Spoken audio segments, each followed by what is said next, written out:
Welcome to Spider-Verse Minute, the tri-weekly podcast where we watch Spider-Man Into the Spider-Verse 1 minute at a time. I'm Sean Slater. And I'm his sister Caroline. And today we're watching Minute 95, which opens with Spider-Noir saying his goodbyes and ending a minute later with Peter and Miles starting their final goodbye. I have titled this minute, Goodbyes Continue. Yeah. Very creative, I know. We get 3 more goodbyes in this minute. Mm-hmm. And yeah, they're each, well, I guess, 3 more people jumping through the portal this minute. Yep. Noir started his goodbye last minute. Yeah, well. Kind of. Takes the Rubik's Cube with him.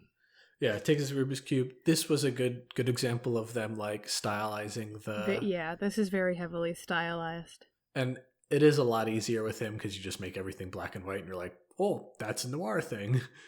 Yeah, it's like, oh, black and white, that's him. Yeah. Yeah, it's a very stark contrast as well. Yeah. Like, to go from all color to just seeing a bunch of black and white, you're like, whoa. It's very cool, though. I like it. Yeah. And then we get Spider-Ham giving Miles his hammer space hammer. Yeah. So, my question is, does Miles' suit have pockets?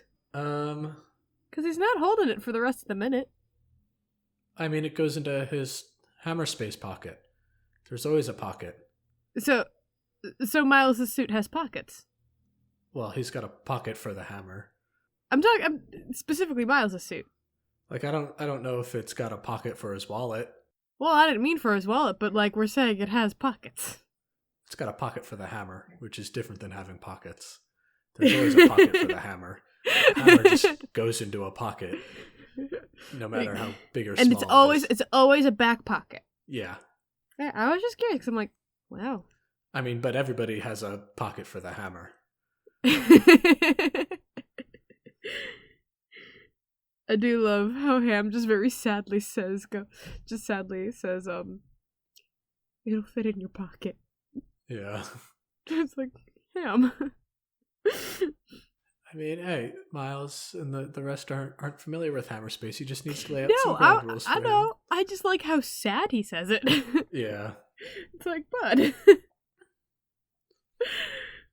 I also love the Looney Tunes reference, and then they throw in like right afterwards Spider-Ham going, "That's all, folks."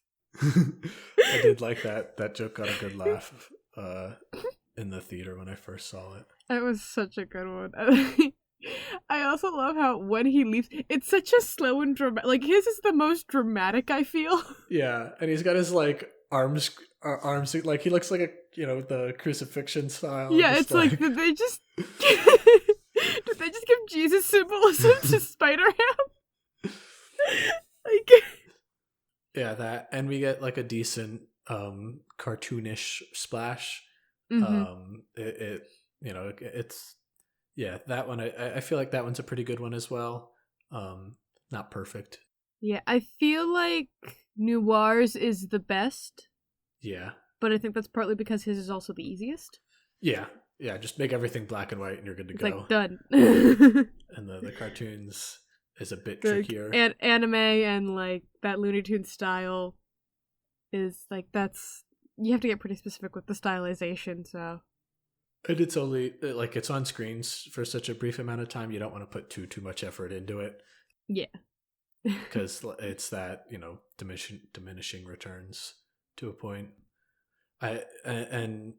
Spider-Ham's like tear is the only thing that seems to be like, I guess it's getting sucked into the portal, but like it's the only thing that really appears to be affected by gravity or whatever would be the equivalent of gravity at this point right now. Right? I'm like, I'm confused at how gravity is working right now. It's not. That's how. Well, like we've said in a previous minute, physics don't apply here. Yeah. They don't at all, like. Yeah, because it gets sucked in as right before he falls in as well. QT poses down. Yeah. Or up. Sorry, I find that so funny. No, Or I up. guess it is down. The enemy's gate Right? is down. It's a giant circular room. I feel like you can get very disoriented there. Yeah, and then once he goes in and we have the splash, then we have a really nice moment between Gwen and Miles. Oh, I love this moment. Yeah, I mean, this is my favorite of the goodbyes.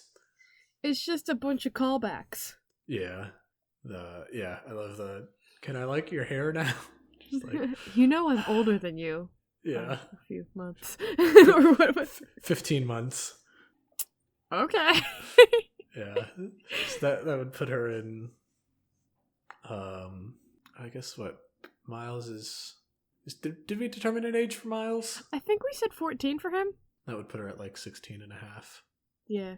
ish, maybe. Something like that. That makes sense. That fits in. Yeah. That checks out. That works, yeah. That checks out. But yeah, I did love that, I am older than you. Like that. I love how she's like, you know I'm older than you by 15 months. Like, it was a very quiet, like, I know it's not by much. Yeah. It was a very cute moment. I like it a lot. I also love the callback to Miles going like, well, Einstein said time is relative. Yeah. And I'm like, this is a very flirty moment, but I also see it as friends teasing each other. I love it. I said it when we first when Gwen was Spider-Gwen was first introduced, like in the forest, how I much prefer them as friends, and not romantic together.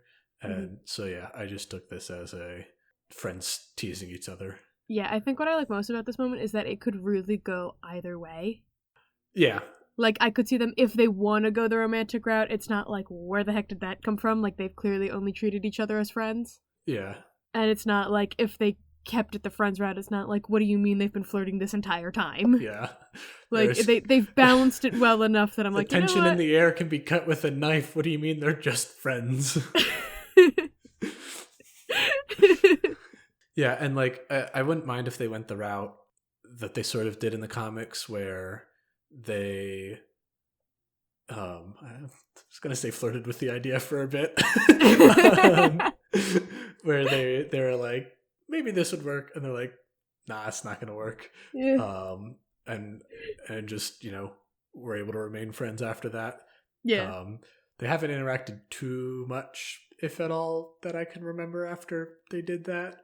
The little crossover they did, I think it was like 4 issues, was like the story arc was called Sitting in a Tree. And so, but yeah, they went that way, and the end was just pretty much like, yeah, not right now, which I like. I really like that, and just want them to stay friends.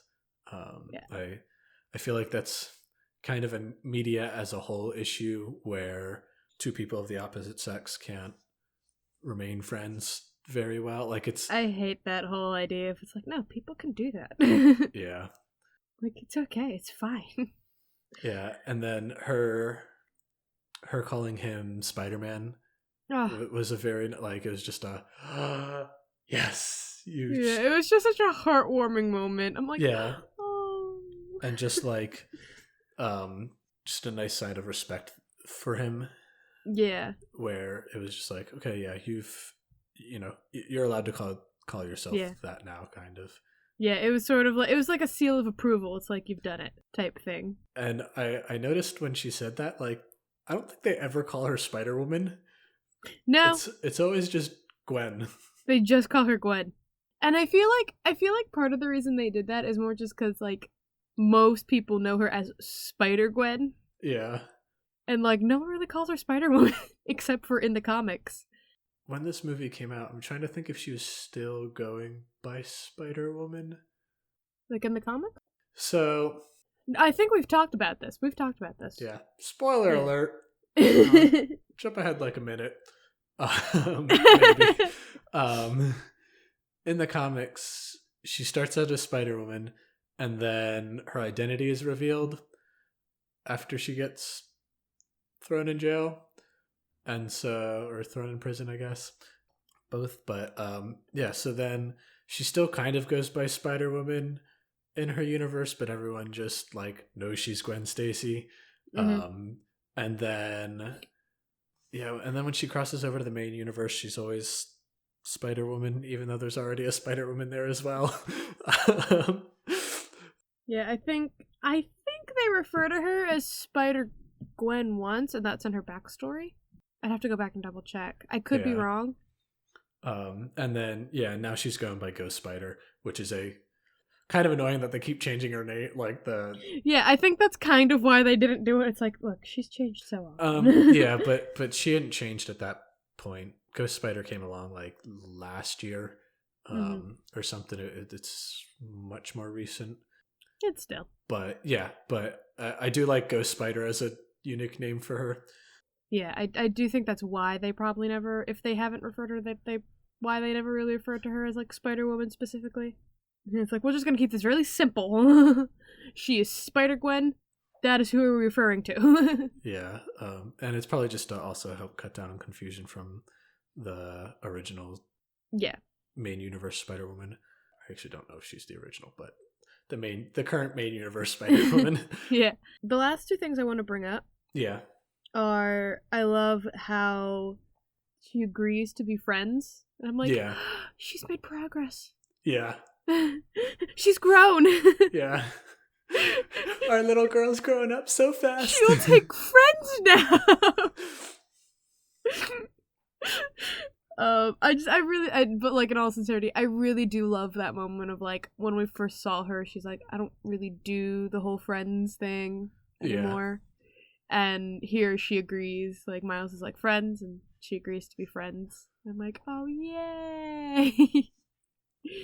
Like it really is a very sweet, cool moment. It was like a mini arc we didn't even realize she had to go through type thing. Yeah.